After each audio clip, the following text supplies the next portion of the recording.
Talking tweeners on the Just Baseball show. Teams that can be buyers, can be sellers, can be a mix of both, can do nothing. We'll decide what they should do, want to do. I have no idea. We're nearing that point where you gotta hunker down and make a decision. And it feels like there are several teams in both the AL and the NL that have yet to make that decision. Also, a couple of guys with big auditions as we talk at 5 p.m. on Wednesday ahead of the Wednesday night slate. Jack McMullen, Arm Layton, Just Baseball show. As always, presented by BetMGM. Use promo code JustBaseball and start betting with the king of sportsbooks. We're going to talk Cubs, Reds, Angels, Mariners, Yankees, Padres, and a couple other teams here. Just teams that, like, okay, you guys didn't talk about them yesterday in the division leaders right now and looking at the division odds, but teams that have to figure their shit out before Tuesday's deadline. Oh, wait, you didn't want to talk about Rob Manfred getting the Supermax? Yeah, that was good. Rob Manfred or Jaylen Brown? Who would you rather have? Yeah, both are very one-dimensional, not that likable, and seem to disappoint you. So, no, you know what? I know Jaylen Brown has empathy because when who stepped on Grant Williams' head and like pushed his face into the floor? Was that Embiid? I think Embiid stepped on the back of Grant's head, and there's like a freeze frame of that, and Jaylen Brown is laying on the floor just looking at it with like his mouth wide open, like, oh shit, oh God. Yeah, so that was like, okay. Oh wow, he's a good guy. Jaylen Brown has empathy for sure. I'm here for it. Yeah, Rob Manfred got extended. We also want to talk Marco Luciano getting called up. Kike Hernandez back in LA is kind of fun. Yep. Also, lightning quick primer on Sal Frelick because you saw the debut. That guy can be a legit piece for the Milwaukee Brewers moving forward as they try and put away this National League Central for good.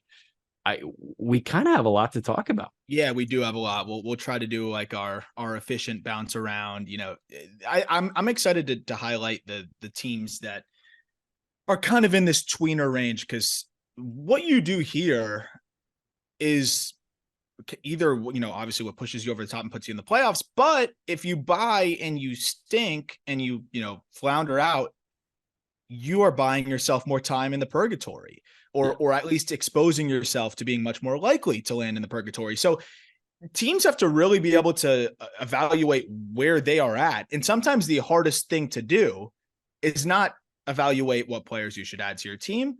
It's evaluating how good you actually are, because you're so close to it and it's your team and you're always going to be a little extra bullish.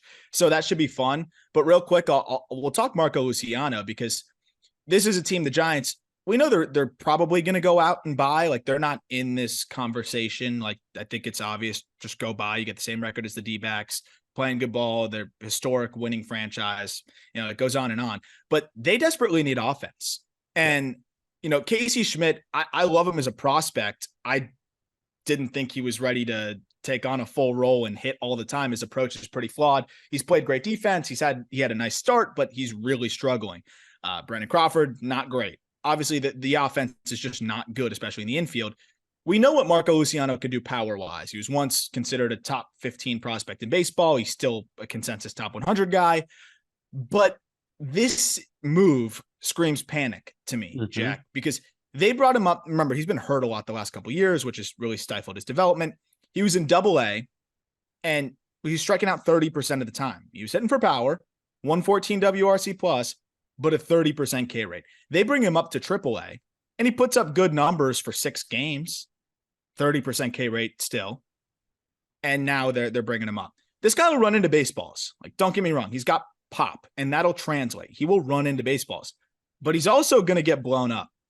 And I don't know what the role is. I don't know what they want him to do. I think for Marco Luciano's long-term development, a guy that's missed out on a lot of at-bats over the last couple years, including COVID. Yeah. I'd like to see him develop, but I understand the Giants being in win now mode and just trying to do something. How do you feel about this move? To a different level, this feels very Abrams in San Diego. Yeah. A guy that is not ready, that is being thrust into a position to be a contributor, and you're disappointed when he is not a contributor. Mm-hmm. CJ Abrams was like the 8-hitting shortstop, because that was Kim's first year in San Diego. He was playing second. And you were asking this kid that got, I think, like 11 games of double-A experience under his belt to go do a serviceable job. Luciano has more than that. Luciano is more experienced at this point than CJ Abrams is.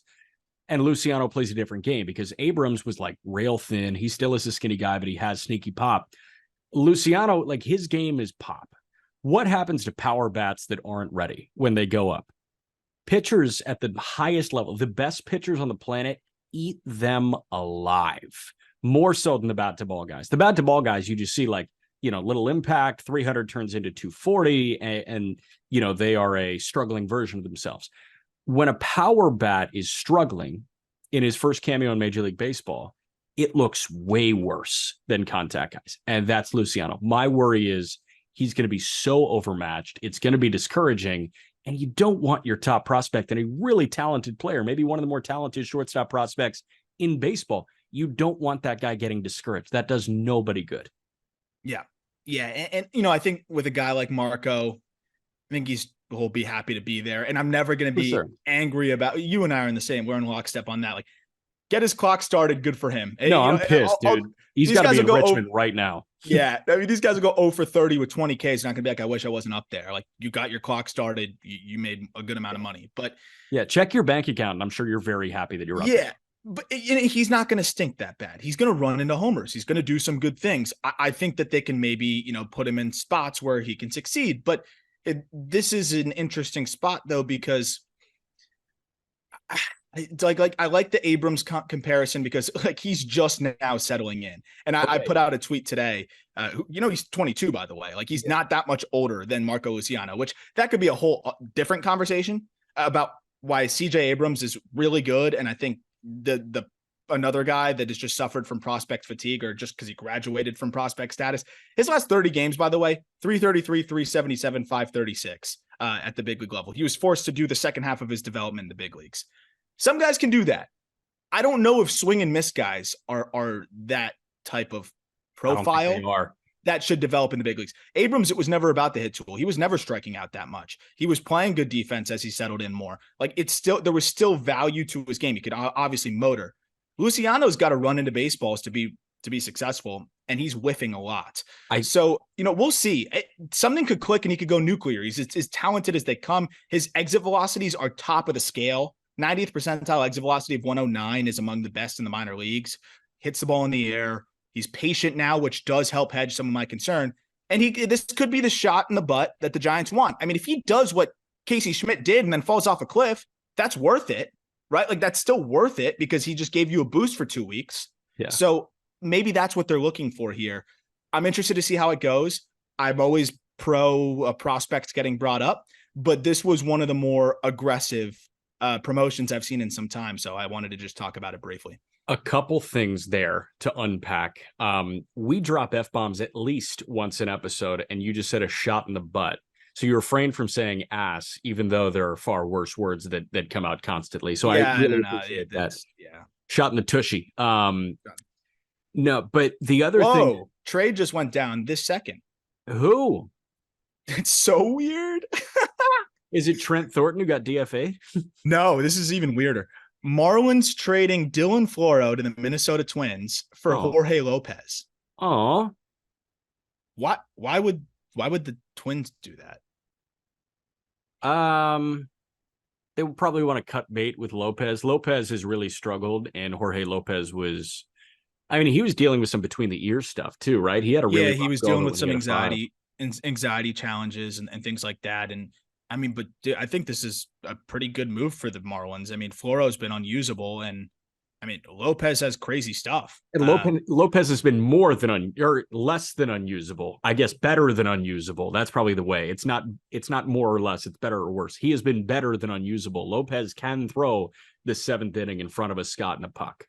Although Puck has been borderline unusable as of late. Puck, they needed a high upside arm. Like they needed a whiff arm too. So I like this move for the Marlins, and we're going to talk about what they're going to do and their approach and everything like that. But I think it's a good kind of change of scenery trade here. Yeah. See how it goes. But that's a pretty weird trade. There we go. Pierce Johnson to Atlanta. I'm sure you guys didn't talk about that. I kind of like that move for Atlanta. Pierce Johnson got like closer reps for Colorado. it's just another arm to add to the stable. He's not replacing Rysel. He's not replacing any of those guys at the back of the bullpen. It's just another arm that you can turn to when you get into the postseason.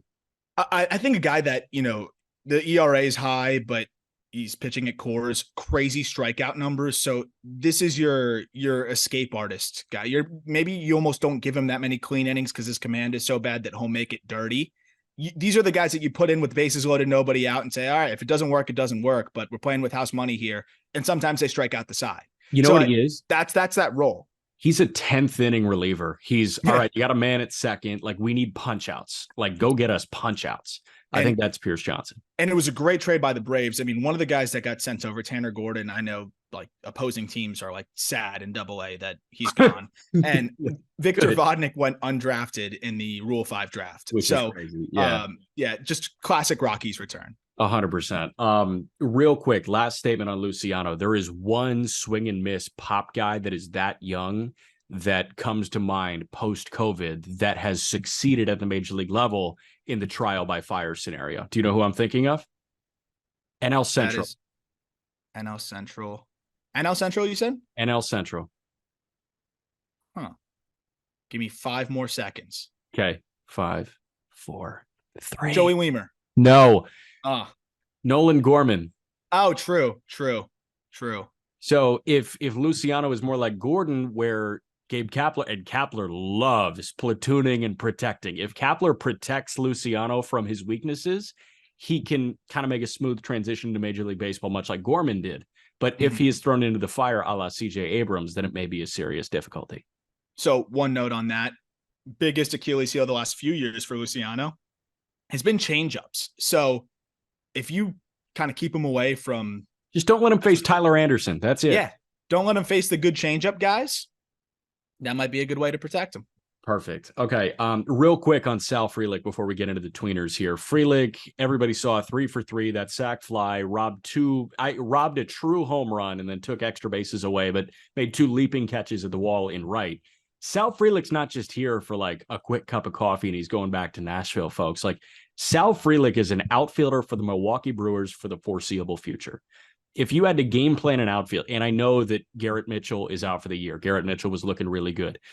But in a perfect world, if each guy kind of achieved their 70th percentile outcome, 75th percentile, I would love to see Frelick in center, Weimer in right, and Yelich in left. Or you could go Weimer in center, Frelick in right, Yelich in left. I was going to say that. I think Weimer's the best of the bunch defensively, as crazy as that is. He's so good. And it's so funny because if you look at the grades, if you see the scouting grades out there, not only did they say he wouldn't play center, they said he'd be iffy in a corner. Yeah, it's just amazing. Outfield defense, I feel like it's botched more than anything by evaluators. That's the 80th arm I've ever seen in my life. Oh, that was the one that said 80 arm, you could stash him in a corner. Nope, he's elite in center.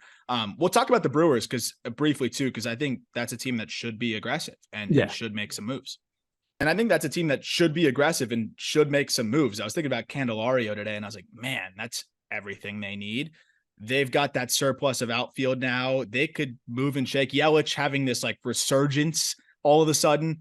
They're crowded out there. Maybe Garrett Mitchell could be moved. Maybe another outfield prospect could move. Like, they could do a few different things. So they're not one of the tweeners because they're a division leader right now. But the Brewers, I know they're not usually that aggressive. They should be as aggressive as ever this year. Yeah. So when we're talking about the Brewers outfield, obviously the big omission, and I'm sure that some people are like slamming their, I guess, like the top of their glove box if they're listening in the passenger seat. Like, why aren't you talking about Jackson Chourio right now? Like, where's the word Chourio? Here it is. Chourio. You can't bank on that guy yet. He's 19 years old. He's in AA. He's hitting really well in AA, but let's plan on winning this year. Brandon Woodruff looked freaking awesome in his first outing of a rehab assignment in high A. He's going to go to Nashville. Woodruff may be up before Nashville comes to Indy. If he's not, I'll see him throw in 2 weeks. He touched 97. Yeah, like Woodruff is coming back. Burns is Burns. Freddie Peralta just punched out 13 on Wednesday afternoon. So this rotation is getting reinforcements. Colin Ray is going to be out of it very soon. Devin Williams has been nuts. Like, Williams is one of the best closers in baseball. There's no concerns there. honestly, I don't even think you need to address the outfield. I think what's going on at second base, do you feel like Bryce Terang is your guy right now? Because Talk about a whiff for me there. I was all in on the Terang train. no, but like I think Brewers fans are still in on the Terang train because they see the defensive acumen, they see the juice that can come out of that, but it just isn't really clicking right now. He's a great long-term option, but let's look at the short term right now. I think they could go use somebody that can plug in at second base or third base, Or third. a la Jeimer Candelario. Yeah, I would love that. But, again, they should no doubt add, but what about the rest of these teams now? Yes, let's talk about the rest of the teams. Let's start in the National League here. National League East, there is one team that's a tweener. I think we know that at this point, the Braves are buyers if they need anything. The Phillies are buyers.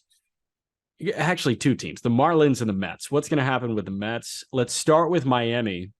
They went and got Jorge Lopez. I saw something. Was it Morosi that said that the Marlins are checking in on Cody Bellinger? Yeah, they did. That's what Morosi said. I can appreciate that. I can. I'm working on the Marlins deadline outlook, and staff is doing an awesome job on the deadline outlooks, by the way. Oh yeah, they're almost all done. I think I'm the slacker. I think I'm one of the last ones to finish here. It's been awesome. Go check that out at justbaseball.com. We got all 30 done probably by the time you're hearing this episode. I don't know what they should do necessarily, because I think they should add, cautiously. Yeah. But Cody Bellinger is going to be expensive. And this team, yes, they just won. Sandy, by the way, best start of the year, complete game against the Rays. That was galvanizing. Hey, all right. There are 3 teams that have won 5 games in the month of July. Since July 1, 5 is the lowest win total in Major League Baseball. The Chicago White Sox, the Pittsburgh Pirates, and the Tampa Bay Rays are 5-15. Okay. Yeah. So, I mean, that helps, again, all teams kind of hit their ebbs and flows, but I look at this Marlins team, we're talking about it, like Peter and I were discussing, I'm like, what do you need to upgrade? We're going through it. I'm like, third base, catcher, starting pitching. They need reliever. I'm like, oh, geez, like maybe this team's just not that good. So I want to see them add like a Randall Grichuk or something like that, where you're not parting with a Jake Eater. But we're talking about purgatory. The Marlins have one of the worst farm systems in baseball. They could add Cody Bellinger and still absolutely fall off a cliff. For sure. And it doesn't mean don't try, but you got to be really sure that, one, the team's going to play better than it's played the last 2 weeks, and 2, that Cody Bellinger makes enough of a difference to keep you in the hunt. Obviously, this is close to home for me, and I'm very cynical with the Marlins. What would you do if you were the Miami Marlins? Because I do think that they need to do something to show that they're invested in this team, whether it's picking up a bad contract. Like Craig Mish has said, they're willing to take on some money just for this year. That's why I think Grichuk they could get for free.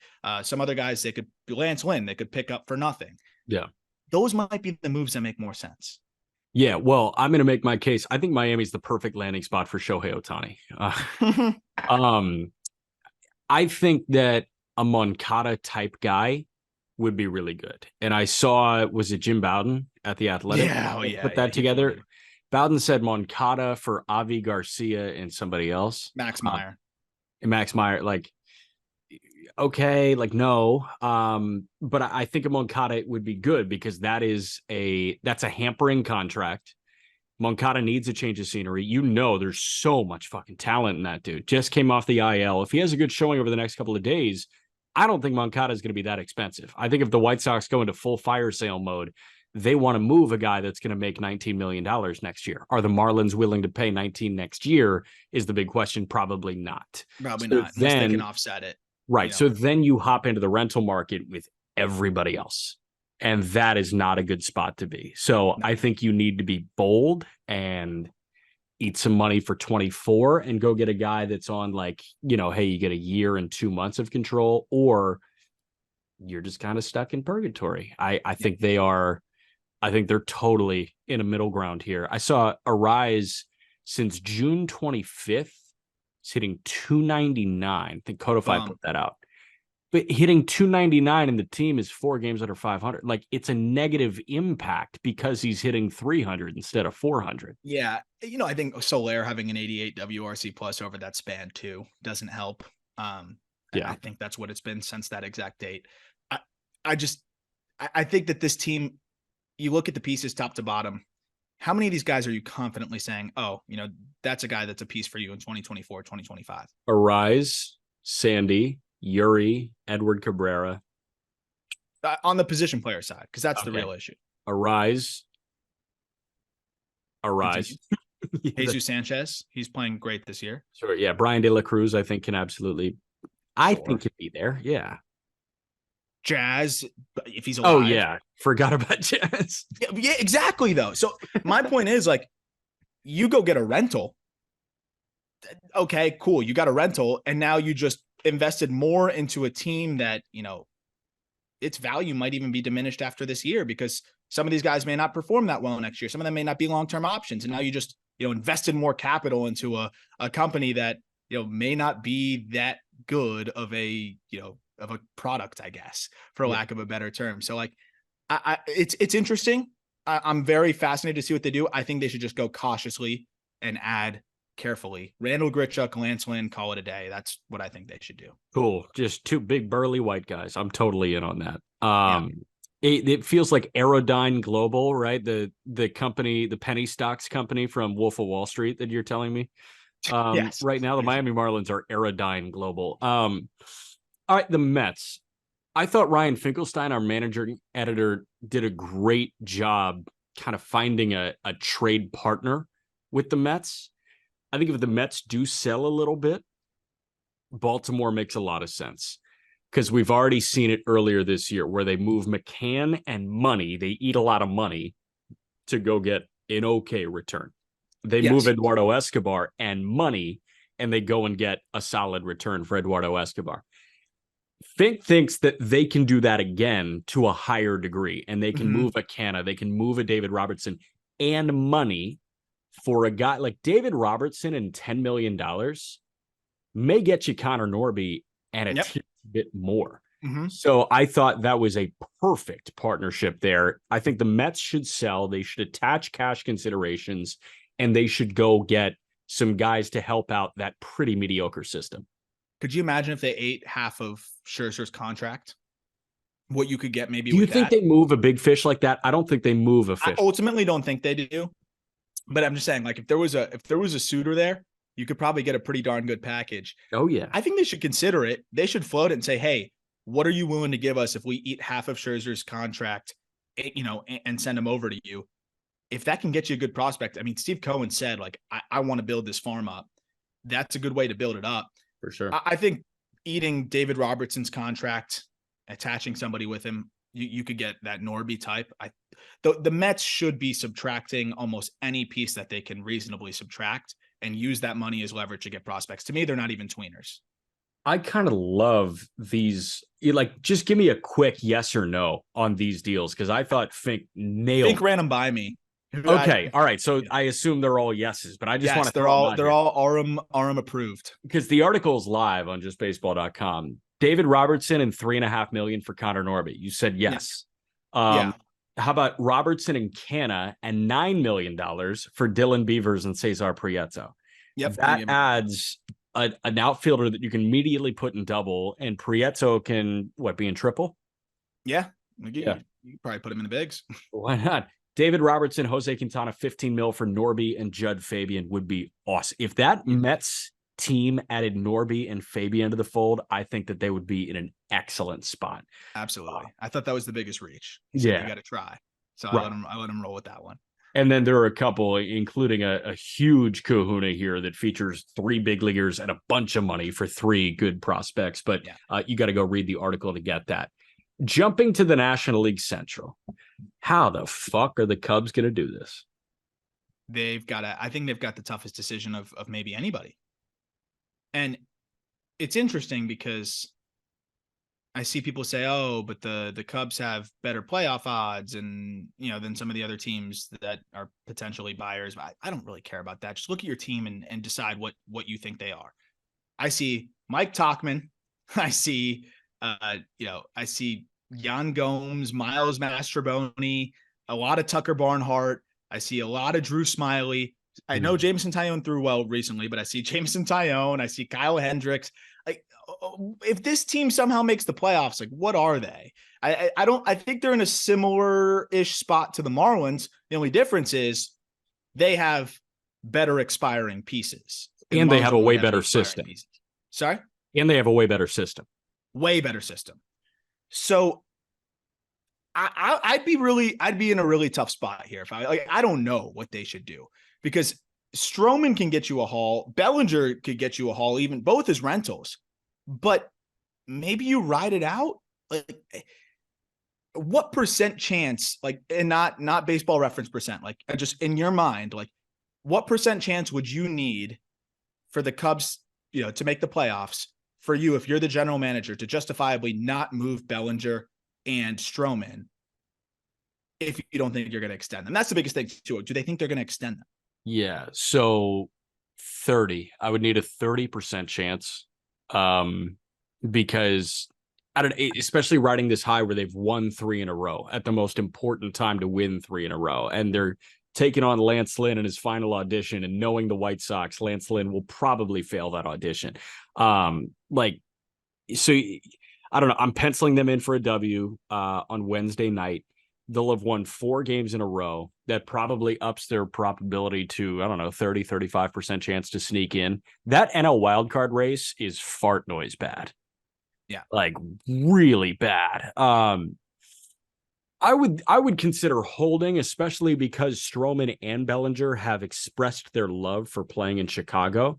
I'm not saying you're going to get them on mega discounts, but listen, Marcus Stroman may be needed in that rotation moving forward. Yes, he's definitely needed in that rotation. Yeah, I don't know. Brown has been throwing well, but he's had blow-up starts. Wicks has been throwing okay. Horton's been throwing really well, but he's still somewhat far away. He was a first-round pick last year coming off at TJ. I don't know, man. It is. I think that those two been around the block presences are going to be huge pieces for a really young Cubs roster for several years to come. And I wouldn't let those guys go. And if they are expressing their desire to stay, and it's really up to just whether they want to open up the pocketbook, and that's going to be what it boils down to. And that it's hard to speak on that because I don't know what they're going to do, but they should absolutely extend those guys without a doubt. I don't think there's any question they should extend both of those guys. And the thing is, if you don't make the trade, at least you can recoup comp picks for each of them. When you offer them the QO, they turn it down. And, if they don't take your low ball offer because they decide to be cheap, you get 2 comp picks for each of them because they're both going to get, pretty decent contracts elsewhere. It's not going to be the same as the return you'd get for each of them, but, they're not going to get a franchise altering return either. So I think with the comp pick structure and the fact that they'd get 2, I think you might as well consider riding it out, especially if you feel like there's a 50-50 chance that you can extend these guys. And they should. Where else are they committing money anytime soon other than, the stupid contract with Tyone? They don't have that much more money committed in that many other places. So stay out Suzuki. Yeah, but I mean, Suzuki, that's Dansby's a good deal. Yeah. Haps affordable. They didn't give him anything crazy. I don't know how much Hendricks makes, but I think he's off the books after this year. Hendricks is 13.9, I think, next year. Next year? He's got one more? Next year, I think so. It's a vesting option. For Hendricks next year. Did it vest? I don't know.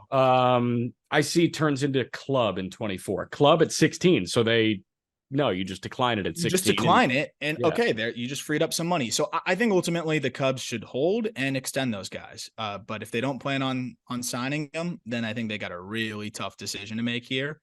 And ultimately, if they really don't feel like they're going to sign them, if they don't think they're going to do it, they should probably trade them at this point. But they should do the Jordan Hicks thing where they offer him a multi-year deal, and if he says no, you trade him. It's all right, fine. Welcome to Oakland, buddy. Yep. I guess that's the approach. That's the most frustrating team for me, I think, just to try to wrap my head around. Yeah, we don't need to spend much time on San Diego whatsoever. This is the most frustrating team for me. Oh, yeah. 4 games under 500, 10 back in the division. You look at the National League wild card right now, and San Diego 6 back of the wild card, and they're saying they're not going to move Hader and Snell, who are expiring. It's a joke. Dumbassery. I mean, Snell's value couldn't be higher for a rental. Couldn't be higher. Like, I could absolutely see Snell going to a new team, 4 innings, 6 walks. Like, that's what happens with Snell. Like, he won a Cy Young 5 years ago. He looks like he's a Cy Young frontrunner right now, but then he's going to have a 6-walk outing, and you're going to be like, where's the old Blake? This is Blake Snell. You have to ride the roller coaster with Snell, and this is the high point of the roller coaster. This is when they snap the photo of you. Move him at this time they snap the photo. Yeah. And they're 6 games out, and they're just not that good. They're not good. Their rotation is just continues to be battered a little bit. Like, I just don't see why they would keep this together. I understand how much they've invested into this team, but do you have any, like, they haven't shown any signs of life. They're 5-5 in their last 10. Like, they're just the same mediocre team. So for me, I don't trade Juan Soto. I think they can run it back next year and, adjust the core a little bit. Yeah. But cash in on Snell, cash in on Hader. You know that you do well in prospect returns, and go from there and reassess, this offseason. You can get a AAA starting pitcher for Blake Snell and more. And more. Yeah, 100%. Go get a good pitching prospect. I know we just talked about it on the call-up, like there aren't that many of those right now, but like there are future big league starters in the farm for teams that are buyers. Like, go get one of those guys. Jump into the American League now. The New York Yankees, they're still 5 games over 500, but they are 9 back in the division. The Yankees right now are 2.5 back of the wild card. How do they approach the deadline? Do they buy? I think they got to buy. I do. I mean, this team it's old. It's one of those that at the end of the day, Judge comes back. I mean, that's a player that makes all the difference in the world. Rodon hopefully gets rolling a little bit. Just being healthy, I think, goes a long way. They're going to get Nestor back.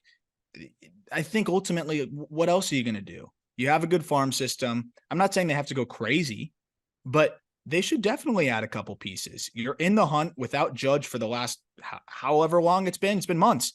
Yeah. And Rizzo's just starting to kind of get going again. Stanton's just starting to get going again.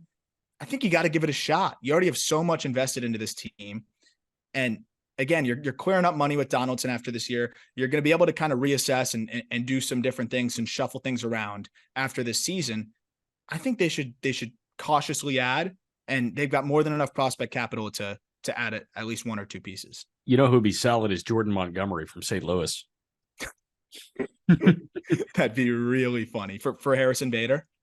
Yeah, if they had Bader and Jamont on the same Yankee team, I think Yankee fans would have achieved nirvana. And I know that's so hard for New York City residents to do, because there are too many distractions for you to actually elevate to that point of tranquility. But yeah, like a starting pitcher could help. You got Cole, you got a healthy Rodon. I'm excited to watch Rodon throw tonight against the Mets. That's Rodon and Quintana.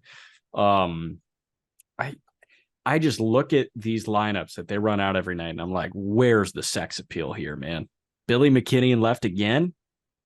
Really? It's brutal, but they're surviving. And I'm like, I know. You no plug idea. Judge back in there. You go get one decent bat. Another team, just let's pimp out Candelario to them. Sure.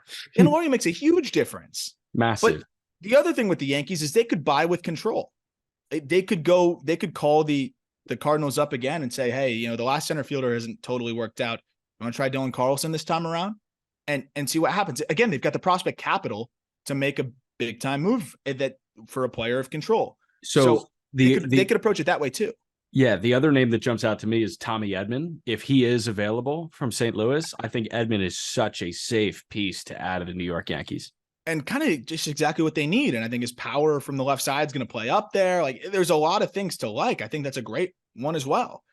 Thank you. That's what they should do is go buy with control, or, go get a rental that's not too expensive.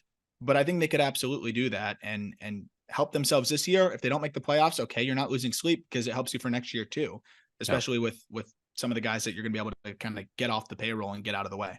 Yeah. 2 more teams in the American League. They're both in the AL West. We're going to save the biggest kahuna for last. Seattle here, 4 games out of the wild card right now. The Mariners, I don't know how they do this. You need to not have Colton Wong starting at second base. Do you need more starting pitching? I don't think so. Do you need more bullpen help? I don't think so. You need to get this anemic offense off the floor. How do you do that is the big question. And I know Jim Bowden in the Athletic article that he wrote, like, floated India in a buyer for buyer deal. He said India for Bryce Miller. I immediately shot that down because Bryce Miller at Great American Ballpark is a match made in hell.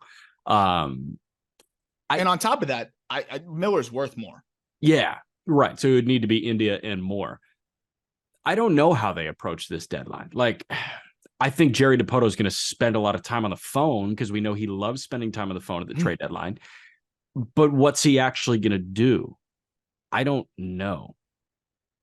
This is a tough team, but this is also another ball club, though. You look at the rotation. It's like, okay, that rotation's not budging for a while. That's a good rotation that has control and is really consistent. Look at the bullpen. It's solid. The additions they've made, solid.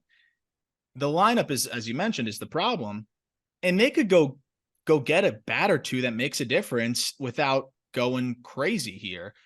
Jared Kelenic going down really hurt them. Really, really hurt them. And I think that's something that, we'll look back and see, depending on how the season finishes, and it's going to be, a big discussion. Yeah. But I feel like you go call the Rockies, like CJ Cron, does he help? And they're running Mike Ford out there at the DH. I know Ford's been good, but we got Mike Ford, Cade Marlowe, Colton Wong.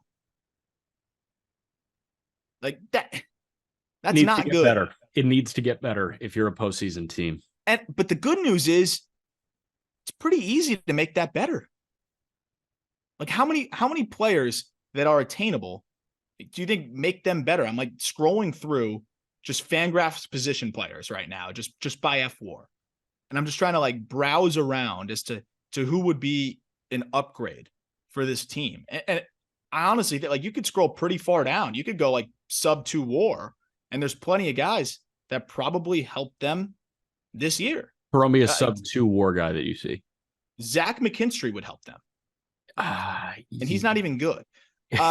Let's see. Let's kind of browse around here. McKinstry, shout out the Central Michigan Chippewas.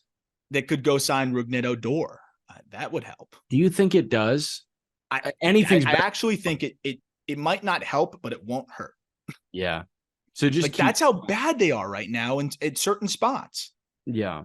And honestly, I think the biggest move that they could make at the deadline is kicking Julio and Teoscar Hernandez's asses in gear. Like if they somehow had a big game. Julio, if Julio can ride any sort of momentum, we love Julio Rodriguez. We think that guy is one of the best players in baseball, but he has had a very underwhelming year so far. If he can, I don't know, unlock a new level, unlock that 2022 level for the rest of this year, I feel so much better about this Mariners lineup. If Teoscar Hernandez can get back to 21, 22 Teoscar, I feel so much better about this lineup. What if they went out and got Tim Anderson? I don't hate it. Would he play second base? Second base. I think he's realizing if he wants to go somewhere else, he's got to play second base. Yeah, I think Tim Anderson would be an excellent addition, because that guy needs a change of scenery so bad, and he's the best 8 hitter in baseball. I don't care what the OPS says. If Tim Anderson's in your 8 hole moving into September, you feel really good about that lineup. So do we agree Mariners should cautiously add? I think so. I don't think they should deplete. Yeah, they should. Yeah. Because like if being aggressive, the thing with the Mariners is being aggressive means Wu or Miller is on the move, and you can't do that. Yeah. And also you're not selling, because what would you sell? You're not trading any of those pitchers. The position players, there's not that many guys that teams would want. You're not going to get anything for Gino Suarez and his contract and the way he's played this year. You're just not going to get much for him. There's not really that many pieces that you could move and get a major return. You're not going to trade your catcher with control. You're not going to trade. The only guy that you could probably move if you decided to sell was Teoscar Hernandez, and his value is already pretty low given how he's played lately. So there's really not that many pieces they can sell off. And so you might as well either just stand pat or just make a very low budget addition. Yeah. Yeah. Okay. Angels to wrap. Otani, question mark? This is one I stand by this, and I know people have pushed back on me on this. Ride it out. I don't know if they should buy, but ride it out. And I know that's like purgatory 101. This team has lived in the purgatory. Why stop now? I don't know, because you can cash in on the greatest rental ever. This is my thing. What are you getting for the greatest rental ever? So that's my thing. I've said for the last several weeks, people are going to be really underwhelmed with the return for Shohei Ohtani. Like, I don't know, Ohtani to Baltimore, still my tinfoil hat thing. A return from Baltimore looks like Westberg and Prieto. Like, No, it's got to be more than that. More Westberg and Kerstad. Yeah, something like that. Okay, is that franchise altering? Like, that's not the Soto return in the slightest. It helps a lot. It helps a lot, but it's not Washington restarting after moving Soto. And my problem with moving Ohtani is the second you do that, you're waving the white flag on signing him. And I think the Angels want to give it a shot to try to sign him. It's really just about whether he wants to stay. My case is this. Logan O'Hoppe might come back this year. They've been playing much better ball since Zach Neto came back. Like, whether he's putting up big numbers or not, he's a big time glue guy for this lineup. And the drop off from who they were plugging in there is way worse. Yeah. Brandon Drury's coming back soon, almost any day now. That'll help. That Mike Trout guy's going to play before the end of the season. Yeah. The rotation is solidifying. Ohtani's not even pitching his best right now. They're going to get better. It's just, are they going to get better enough in enough time? That I don't know. But they're what, 5 games out right now? 4 games out? I think 3.5. I mean, come on. And I know that people are going to say, oh, well, then if you let Ohtani walk and you have nothing to show for it other than a comp pick, that's going to really hurt you. Okay.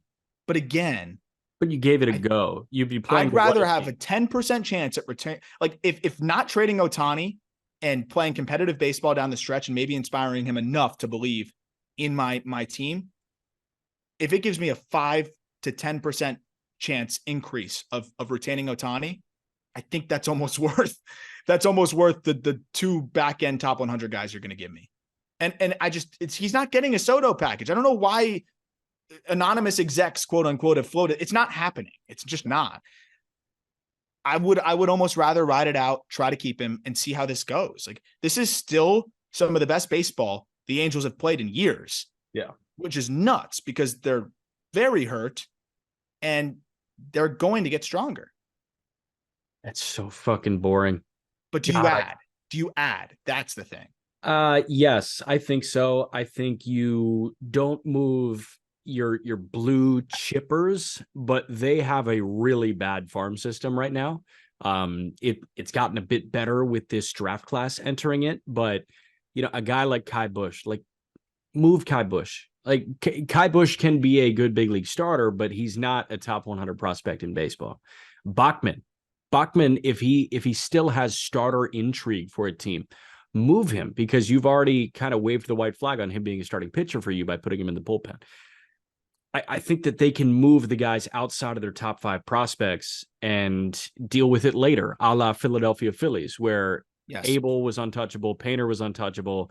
But like, O'Hoppe was probably number 5 in that system. He climbed to number 3 or 2 in that system, and you moved him because his improvements were a nice surprise to you. Ben Brown, they moved as well. I don't think the Phillies are going to kick themselves for trading Ben Brown for Robertson, because David Robertson helped them get to the World Series. I'll take it a step further because I'm with you.